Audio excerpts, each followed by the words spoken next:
ابو داؤد شریف کتاب الصلاۃ کے آخری حدیث ہے، اس کے بعد کتاب الزکوٰۃ شروع ہو رہی، اور یہ ابو داؤد والے الفاظ ٹھیک ہے، مجرب ہے۔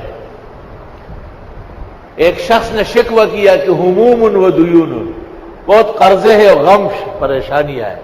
آپ نے کہا تجھے معلوم نہیں، یہ الفاظ پڑھو نا صبح و شام، اللہم انی اعوذ بک من الہم والحزن واعوذ بک من العجز والکسل واعوذ بک من الجبن والبخل واعوذ بک من غلبۃ الدین وقہر الرجال۔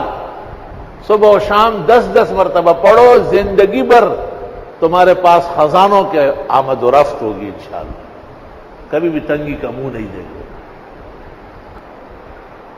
فجر کی نماز پڑھ کر اسی ہیئت پر سورۃ شورى کی آیت نمبر 19، اللہ لطیف بعبادہ یرزق من یشاء وہو القوی العزیز، کبھی بھی ناغہ نہ کرنا، دائیں ہاتھ کے پوروں سے 70 مرتبہ پڑھنا، اللہ تعالیٰ تنگی کبھی بھی نہیں دکھائے گا۔